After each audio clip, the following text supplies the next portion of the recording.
와우. 달순의 라이브. 자, 우리 그러면 한번 K리그 한번 달려보겠습니다. 자, 일단 이번 주 한번 볼까요? 네. 파이널 라운드 직전. 그쵸. 네, 저희 이제 라운드였는데 깔끔하게 또 제가 석 달 만에 졌습니다. 깔끔하게 또 이겼죠. 제가 2대 3으로 네. 패배 인정합니다. 하지만 깔끔한 스코어. 하지만 저 순위가 올라갔습니다. 어떻게 올라갔지? 네? 다른 사람들이 못 맞힌 거지. 아니 그 적게 하신 분을 뺐네. 아, 우리의 강력한 저걸 들었네. 아니 그분이 게스트라서 한 번 하고 빠졌었나? 모르죠. 그랬을 수도 있을 것 같아요.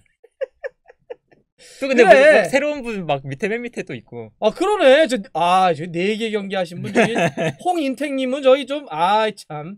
어떤 제가 2위입니다. 여러분들 대단하지 않습니까? 대단합니다. 자, 드디어 파이널 라운드 A와 B가 결정됐습니다. 네. A의 6개 팀, B의 6개 팀. 크게 특징 한번 파이널 A와 파이널 B의 특징 뭐가 있을까요? 일단 파이널 A의 가장 이슈였던 건 광주. 네. 마지막 라운드에서 극적으로 올라갔으니까. 광주가 승격한 시즌이잖아요. 그쵸. 승격하자마자 파이널 A로 갔다는 거. 맞습니다. 아, 요거는 분명히 좀 짚어야 될 것 같아요. 자, 그러면 이제 여기서 우리가 광주 얘기를 좀 더 해보면, 광주가 아무래도 맞습니다. 최초로 또 올라갔으니까. 네. 원웅이 형 뭐합니까? 창단 첫 파이널 A 진출할 수 있는 이 힘. 승격하자마자. 일단 광주가 사실은 지난 시즌 를 놓고 보면, 지난 시즌을 놓고 봤을 때 지금 K리그 1에서 뛰는 팀들 중에 가장 운영비가 적은 팀입니다. 가성비 최고죠. 그쵸. 네. 가장 적은 팀인데 이적 시장마다 영입을 거의 못했죠. 맞아요. 네. 겨울 이적 시장에도 그랬고 이번 여름 이적 시장에는 영입이 없었던 이제 거의 유일한 구단이기도 했고요. 지난 시즌 K리그 2에서 우승할 때 멤버가 그대로잖아요. 네. 주축 멤버들이. 네. 그래서 찾아봤더니 이번 시즌 이제 K리그 1에서 50%, 그러니까 지금 22라운드 했으니까 그거의 절반, 11경기 이상을 소화한 선수가 15명이거든요. 네. 근데 그중 영입된 선수, 지난 시즌에 안 뛰었던 선수가 단 2명입니다. 아, 광주는? 네. 한 선수는 김창수, 영입된 선수, 그리고 한 선수가 이민기. 이제 전역한 선수. 네네. 그러니까 이제 거의 이제 영입이 없다시피 해서 올라온 팀이고. 그래가지고 이렇게 올라온 거 보면 정말 대단해요. 이제 근데 감독 얘기 안 할 수 없잖아요. 그렇죠. 그래서 이제 감독에 대한 얘기를 할 수밖에 없습니다. 그 영입이 없는 상황에서 이렇게 올라와서 잘할 수 있는 건 결국에는 그 박진석 감독의 축구를 2부 리그 때부터 이제 선수들을 끌고 오면서 그 팀에, 광주라는 팀에 완벽하게 이식시켜 놓은, 그리고 그 팀이 조직적으로 완벽하게 끈끈하게 만들어져서 1부 리그에서도 그 조직력을 가지고 할 수 있는 그런 이제 광주 축구의 정체성을 조금 확립되어 있다. 맞아요. 네, 그래서 이제 보통 이제 올라온 2부 리그에서 일부러 올라오는 팀들이 굉장히 헤맬 때가 많잖아요. 맞아요. 우리 막 영입을 엄청 막 했는데도 뭐 프리미어 리그를 봐도요. 근데 이번 시즌 뭐 프리미어 리그를 보시면 리즈 같은 경우랑 비슷한 것 같아요. 광주가. 리즈 같은 경우도 그 축구의 정체성이 엄청 뚜렷하잖아요. 그렇죠. 네, 그것처럼 이제 또 비엘사 감독의 존재감도 그렇고. 그만큼 광주도 자신의 축구가 있고 선수들이 모두 그걸 알고 있기 때문에 굉장히 1부 리그에서도 굉장히 그 조직력으로 좋은 성적을 내고 있다. 사실 그렇게 영입도 적고 좀 지원도 적은 상태에서 결국에는 그 팀이 한 팀으로 돼서 나가야 되는데 그 이제 정신적인 지주가 되었던 일단 감독으로는 박진상 감독이 있겠고, 그리고 선수단 중에서는 여름 선수가 있겠죠. 너무 좋은 선수예요. 네. 그래서 저 골 넣을 때마다 여름 선수가 막 달려와서 제일 먼저 포효해주고 정말 선한 영향력을 미치는, 맞아요. 팀에게는 정말 소중한 선수입니다. 선수의 플레이 스타일 같은 것 같아요. 플레이 스타일하고 되게 비슷한 것 같아요. 매우 성실하죠. 안 뛰는 데 없고. 그래서 저렇게 이제 박진석 감독이나 여름 이 팀의 좀 중심이 되어줄 수 있는 이제 사람들의 좀 영향력이 굉장히 좀 광주를 이끄는 힘 중 하나다. 자, 그럼 이제 구체적으로 경기 한번 가볼까요? 네. 그래서 이제 광주가 만나는 게 포항이네요. 센티먼전 가네요. 네. 그래서 이번 경기는 일단은 그 포항의 전민강 선수가 지난 경기 퇴장을 당해서 2경기 징계입니다. 그래서 이번 경기도 못 나오고요. 근데 이제 이게 왜 중요하냐면 광주는 보통 펠리페의 포스트 플레이를 엄청나게 많이 활용하는 팀이죠. 네네. 그래서 우리가 보통 광주를 생각하면 역습이 엄청나게 빠른 팀이잖아요. 맞아요. 엄원상, 윌리안. 많은 분들도 이게 재밌겠다고. 포항 광주 재밌겠다고 맞아요. 지금. 예. 그래서 일단은 광주의 목표는 펠리페에게 일단 볼을 보내라. 근데 펠리페가 어떻게든 볼을 소유해서 엄원상과 윌리안에게 보내줄 것이다. 그러니까 이제 엄원상하고 윌리안도 엄청나게 이제 자신감을 가지고 뛰어나갈 수 있는. 그리고 또 여기서 펠리페가 또 느린 선수가 아니죠. 아 그럼요. 펠리페가 순간수동 나오잖아요. 지난 라운드 이제 순간 속도를 보니까 지난 라운드에 펠리페가 1등입니다. K리그 1 전체 선수 중에. 얼마나 달렸어요? 35.4. 잘못 나온 거 아니에요? 아니. 그리고 엄원상이 3등. 엄원상보다 펠리페가 더 빨랐다고요? 네. 그 순간 속력 잠깐 그거겠죠? 그리고 윌리안이 4등. 34.5. 아, 세 선수가 그 5명씩 나오는데 네. 1등부터 지난 라운드에 1등이 펠리페, 3등이 엄원상, 4등이 윌리안. 그러니까 그거는 4등이 네. 그러니까 어쨌든 상위 안에 그죠. 상위 5명 안에 와. 저 3명 선수가 들은 거죠. 그래서 이제 펠리페의 좀 기록을 좀 살펴봤더니 펠리페가 공중볼 경합을 승리한 횟수 이번 시즌에 보니까 압도적인 1등이더라고요. 167회죠. 아니, 뭐 축구를 머리로만 했어. 네. 그리고 에드가가 99회인데 엄청나게 또 상당히 차이가 나고요. 그리고 펠리페가 또 머리로만 하는 선수가 아니라서 네. 광주 안에서 키패스 순위가 1등입니다. 펠리페 혼자 있네. 네, 맞아요. 그래서 펠리페가 경기를 보면 저 선수한테 공을 몰아주는데 네. 저 선수가 생각보다 머리만 쓰는 게 아니라 뒤로 뛰어나가는 것도 잘하네. 달리기도 빠르네. 근데 볼을 잡았을 때 윌리안 엄원상한테 스루패스도 잘 넣어주네. 네, 이런 느낌을 너무 많이 받죠. 그러니까 지금 압도적이다. 네. 펠리페 사기다. 네. 네. 그래서 그만큼 또 견제를 많이 당한 선수이기도 하고. 오케이, 좋습니다. 근데 이 포인트가 왜 중요하냐면 이번 경기에서 그 정강민 선수가 못 나오니까 포항의 수비 라인에 이제 발생하는 문제가 전민강 선수. 포항의 수비 라인에 어떤 문제가 있냐면 포항이 이제 K리그 1 팀들 중에 공중볼 경합이 가장 약한 팀입니다. 네. 어떻게 약하냐면 하창래 선수가 이 밑에 쓴 공중볼 경합 승리 횟수는 K리그 1 수비수들 중에서의 순위거든요. 거기서 23이면 너무 떨어지는데. 근데 하창래 선수가 23입니다. 그리고 그것보다 이제 못한 이제 김광석 선수가 더 낮고요.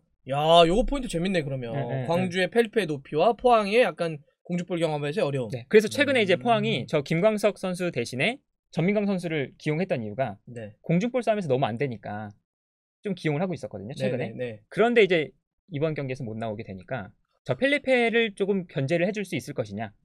요 포인트가 조금 있겠죠. 자, 가겠습니다. 가겠습니다. 포항이냐 광주냐? 네. 하나, 둘, 셋. 광주. 광주. 상주하고 전북. 네. 야, 요것도 우승 싸움이 굉장히 중요하겠네요. 맞습니다. 일단 이번 경기에서 못 나오는 선수들이 저 구자룡과 한교원. 이 상주와 전북이 만났을 때에 이제 이번 시즌 가장 큰 포인트가 상주가 뒤로 물러서는 축구를 절대 하지 않는다는 것. 그래서 오히려 앞선에서 전북을 압박하고 전북도 올라오는 팀이다 보니까 네. 둘이 중원에서 엄청 만나면서 저 좁은 중원 라인 안에서 네. 선수들이 밀집하게 된다는 것. 네. 결국에는 이번 경기에서도 그 스피드에 가장 서로 라인을 올리니까 그쵸, 가장 자신 있는 문선민 그리고 바로 이 두 선수가 핵심 선수들이 되지 않을까. 오케이. 이게 더 어렵지? 이게 파이널 A로 와서 그렇구나. 이제 막 그 순위가 붙어있는 팀들끼리 경기를 하니까. 다 비슷한 팀들끼리 하는 거니까. 왜 이렇게 다들 느낌이 이렇게 확, 이게 다 어렵냐, 막 이런 느낌이 있어가지고. 하셨습니까? 네, 전 했습니다. 자, 저 했습니다. 둘 중에 하나인데. 자, 하나, 둘, 셋. 무승부! 이거 이거 네, 재밌겠네. 이 경기도 좀 위험하죠. 대구는 위험한 경기죠. 이것도 참고로 제가 현장 가서 중계합니다. 예. 일단은 저 에드가가 최근에 계속 못 나오고 있었잖아요. 네. 그래서 에드가가 이제 대구에서 했던 역할이 일단 세징야에게 공간을 만들어주는 것. 전방에서 좀 아까 펠리페처럼 네. 볼을 받아서 세징야에게 넘겨주는 역할을 했었는데 대안이 사실 이 역할을 수행을 하고 있지만 이게 체력적으로는 좀 맞아요. 예. 많이 좀 힘든 역할이다 보니까 때릴 때 임팩트는 괜찮은데 조금씩 대안이 경기 수가 매 경기 나오다 보니까 조금씩 이제 이렇게 떨어지더라고요. 경기력이. 그래서 점점 더 대구는 세징야가 혼자서 하는 플레이들이 너무 많아지고 있다. 그래서 대구도 저 이제 에드가가 안 나왔을 때 세징야에게 가중되는 조금 공격적인 부담감 어떻게 좀 분산시킬 것인가를 고민을 해야 되겠고요. 그리고 두 번째는 이 김선민 선수가 이번 라운드에도 못 나오게 된다면 저 대구의 중원 라인에서 유일하게 좀 파이팅 넘치게 수비적인 역할을 수행해줄 선수가 김선민인데 네. 저 김선민 선수가 없을 때 일단 울산 같은 경우는 이제 공격을 전개할 때 저 이청용이나 이동경 선수가 중앙으로 볼을 몰고 올라와서 저기서 플레이메이킹을 하는 상황이 많잖아요. 그렇죠. 근데 이제 김선민 선수가 못 나왔을 때 저 움직임을 이제 대구가 누가 막을 거냐? 견제를 할 수 있을 것이냐? 네네. 요 포인트가 조금 있겠습니다. 자, 네. 자 대구 울산 가보겠습니다. 여기도 조금 어렵네. 자, 하나, 둘, 셋. 울산! 수원과 서울. 네. 네. 이거 이제 파이널 B죠. 일단 최근 슈퍼매치 전적을 보면 지난 경기에서도 서울이 이겼으니까 일단은 서울이 18경기째 무패입니다. 와, 맞대결에서 10승 8무. 그런데 이제 최근에 수원이 이제 박건하 감독으로 바뀌고 또 한석준 선수가 영입돼서 조금씩 좋은 모습을 보여주고 있긴 합니다. 특히 이제 한석준 선수가 굉장히 좋은 모습을 보여주고 있는데 어떤 점에서 이제 좋은 모습이냐면 저 루즈볼을 획득하는 데 있어서 한석준 선수가 엄청나게 많은 역할을 하고 있어요. 그래서 최근에 한석준 선수가 영입돼서 뛰었던 5경기에서 이제 부산전은 데이터가 없길래 포함 못 시켰는데 나머지 경기에서 그 경기 전체에서 모두 저 루즈볼 획득 순위가 1위입니다. 한석준 선수가. 허리에서 많이 해줬구나. 네, 그만큼 이제 볼이 떨어질 때 그 세컨볼에 있어서 수원이 이제 중원에서 조금 힘을 얻을 수 있는 그런 힘이 되어주고 있고 서울 같은 경우는 일단은 이 최용수 감독 체제와 김호영 감독 대행 체제 물론 지금 이제 그쵸? 물러났지만 이게 비교해 보면 사실은 실점에 있어서 굉장히 많이 줄어들었다. 네, 최용수 감독 때는 경기당 2.23골을 실점했는데 이제 눈에 띄게 줄어들었네. 0.89 엄청 실점이니까. 줄어들었네. 그리고 이 2골 이상을 실점한 경기가 울산전 단 한 경기밖에 없습니다. 다 한 골 실점이에요. 네, 그만큼 지금 수비적으로는 조금 김호영 감독 대행 체제에서 조금 안정적으로 좀 변하고 있었고요. 네. 그런데 이제 오늘 사임을 했죠. 그러니까요. 네. 오늘이라 하면 24일. 네. 네. 목요일 오후 3시 반인가? 네. 서울도 수원도 올해 참 힘드네요, 정말. 그래서 이제 좀 실점을 조금 이제 줄여놨는데 이 조직력이 좀 김호영 감독 대행이 사임한 이후에도 좀 유지가 될 수 있을까? 이게 또 좀 포인트가 될 수 있을 것 같고요. 자, 여기까지인가요? 네. 이건 좀 어렵다. 갑자기. 그러니까 이거 너무나 큰 변수잖아. 네. 자, 갑니다. 네. 하나, 둘, 셋. 수원! 성남과 인천. 네. 이것도 정말 강등을 면하기 위해서 생존하기 맞습니다. 위해서 매우 중요한 경기. 네. 일단 최근 성남 경기를 보면 이번 시즌 성남이 좋았던 경기와 좋지 않았던 경기의 차이가 굉장히 큰 것 같아요. 네. 그리고 그 이제 좀 핵심적인 포인트 중 하나가 성남이 역습 상황에서 굉장히 날카롭다는 것. 잘 풀릴 때. 그래서 왼쪽에서는 유인수, 오른쪽에서는 이태희, 그리고 이제 중앙 미드필더 한 명이 갑자기 쭉 올라가지고 또 왼쪽으로 공격 전형이 형성되어 있을 때는 나상호가 측면으로 쭉 나가주면서 저 측면 공간을 정말 잘 활용하는 팀이고. 네. 그런데 이게 잘 활용될 때는 좋은데 이 성남이 보통 이제 저 측면 공간을 활용할 때 좀 중앙을 거쳐가기보다는 그냥 한 번에 뒤에서 앞으로 때려 넣어주는 이런 플레이를 많이 하는데 이게 사실은 잘 풀릴 때는 정말 빠르게 이루어지지만 잘 안 풀리고 좀 패스가 부정확한 날에는 이 공격 자체가 엄청 부정확해지는 이런 장면들이 많거든요. 성남 좀 답답하더라고. 초반에는 그렇죠. 초반에는 엄청 또 분위기가 좋았는데 성남 경기 보면 조금 답답해. 네. 그리고 그 포인트를 공략할 수 있는 것이 바로 인천의 최근 전술이죠. 지난번도 한번 설명해줬다. 계속 말씀드리고 있는 저 지현학과 송시우. 그리고 이번 경기에서 김호남 선수가 또 복귀합니다. 그래요? 그래서 저 측면 공간에 대한 포인트가 아무래도 이번 경기에서는 좀 가장 중요하다. 큰 포인트가 될 수 있습니다. 이거 다 어렵다. 파이널로 오니까 진짜로 느낌이 한 경기가 다 중요하죠. 네. 자, 하겠습니다. 하나, 둘, 셋. 인천! 부산과 강원. 네, 이번 경기에서 못 나오는 선수들이 강원은 김영빈 선수가 이제 경고 누적으로 이번 경기 못 나오고요. 네.